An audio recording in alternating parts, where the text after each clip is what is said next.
Good morning, everyone. Got my coffee, reading the news while I have a report running, making out my to-do list. So, not really gripes, but I have been keeping an eye on what has been happening in Ukraine. In part because it's very strange civil unrest. People are speaking up, and it appears the government is kind of looking the other way. The other thing that I'm having a difficult time wrapping my brain around is Russia and Ukraine are now two different countries. Why is one so influencing the other? It's like Canada making an announcement all of a sudden saying, we're going to have military maneuvers near your border and we don't care. It's just, there's a lot of very fishy things going on. My personal and completely unadulterated opinion, I'm just keeping an eye out. So I saw this morning that Yanukovych had a press conference that he left the country, or he left his post, not because he was ousted, but because he was fearful for his and his family's life, which may very well be true. Remember, KGB, Putin, you can't unring that bell. But what strikes me as peculiar is that it's just, I'm not even sure if I can articulate it effectively. It's very, very disturbing. It's disturbing on so many different levels, and I wish that there would be a logical solution, but it appears that part of the country is okay, or at least not willing to vocalize their dislike, and another part of the country is quite vocal about the ties to Russia, just a little too close and uncomfortable, and I get that. So how do you deal with that? On last night's news, I heard something about, well, there'll be a northern and southern, or a split, there could be a split within the country. Really? Are we going to be that micromanaging? I guess time will tell, but so I was keeping an eye out on, what's been going on.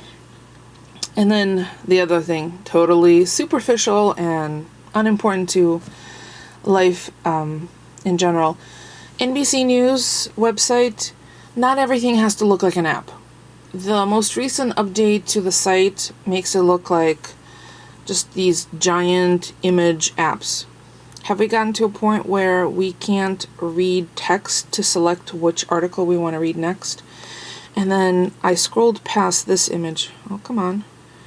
Don't fail me now, Kindle. Yeah, really? Today? Maybe? No? Okay. Lena Dunham, who is the creator, writer, director, actor in the HBO series Girls, was on Late Night with Seth Meyers, and come on, she was telling a story about how she went through a TSA checkpoint, getting on a plane, without realizing she had a questionable keychain attached, to her keys in her purse or in her bag. But the image they chose to use is one of shock and awe. And this is on the MSNBC or NBC News website. Shock and awe, and not entirely flattering. I don't know.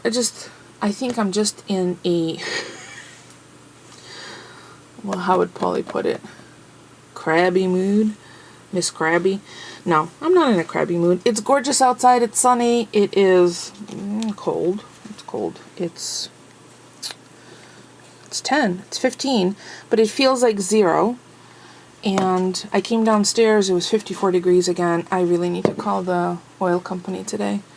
have them come out, or at least make an appointment for that leaking radiator, because it's silliness. Absolute silliness that that much water drains out of the system. Oh, I should have brought the chalk downstairs when I went down there this morning. I totally forgot. Because that's for the laundry room. Actually, maybe I should just leave half up here and half downstairs. I am going to put it in a Ziploc bag so it doesn't pick up any moisture in the air and then just crumble. So I have it in its necessary chalky state when I need it. And yeah, Polly's uniform's always covered in some kind of grease, so it's very helpful. I think I'm going to leave some in the kitchen too, and just kind of throughout the house in various places. I have plenty to choose from. It's 24 sticks and it was 99 cents. Yeah, I have, I'm gonna share the eggplant caviar probably around lunchtime when I go to make it, and then it'll just sit in the refrigerator. It was just too hot to handle last night, and then I left it to cool, and I did not do anything else with it, so I'll pulp out the flesh. Oh, and I have to make a card today. One of the older woman that had been going through cancer treatment that Polly visits on a regular basis. It's her birthday party on Saturdays, so I need to make her a card, and she likes to cook, so it's going to be a cooking theme.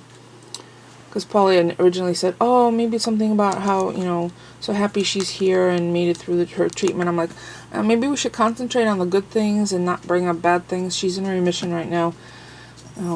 Just maybe I said, well, what does she enjoy doing? And he said, she loves to cook. I'm like, okay, I'll just make a cooking theme birthday card. And I have those fabulous little dies that I just got with that are that have the whisk and spoonula. So I'll probably use those. All right, get myself out of my funk. I think it's because I don't know, because it was so flippin' cold when I came downstairs this morning. Froze a few of my brain cells. Alright, off to work. Long day, but I'm getting ready to do Friday Fun Bits, all about envelopes. Oh, sorry about the glare. I'll include a link, as usual, if I remember. Or someone reminds me. Well, that was quick and painless. It was kind of off the cuff. I don't ordinarily plan too much in advance for when I'm doing videos like that, but I did. I better put that down. So, and I want to clean my desk up before I walk away and go watch the local news, or the national news now that it's, oh my gosh, time is flying away. And I don't have to cook tonight. Oh, but I was going to make the ikra. Oh my gosh, that has been getting away from me all day. Alright, I'm going to go watch the national news, then I will go make the ikra, and then hopefully by then Polly will call and see he wants to pick up ribs on the way home. Which is fine, it's Friday night, it's date night. We haven't really been out, so I can give him that. Okay, news and then ikra. So I'm going to be making the eggplant caviar, and I have these cute little orange cherry tomatoes on hand. I'm going to use them because they're by far the tastiest. It's this time of year. I have a bowl, my potato masher, and the draining eggplant guts. Inside, pulp, whatever you want to call it. So I've diced up, I quartered and then halved those quarters of those tiny little orange cherry tomatoes. Probably about 20 of them or so. I only have 2 like medium-sized eggplants, and now I need probably 3 or 4 cloves of garlic that I'm going to microplane, because you don't want to bite into, because it's going to stay raw, you don't want to bite into a chunk of garlic. So let me go check to see if the eggplant pulp has given up any juices, and just squeeze a little more and then put it in the bowl to mash.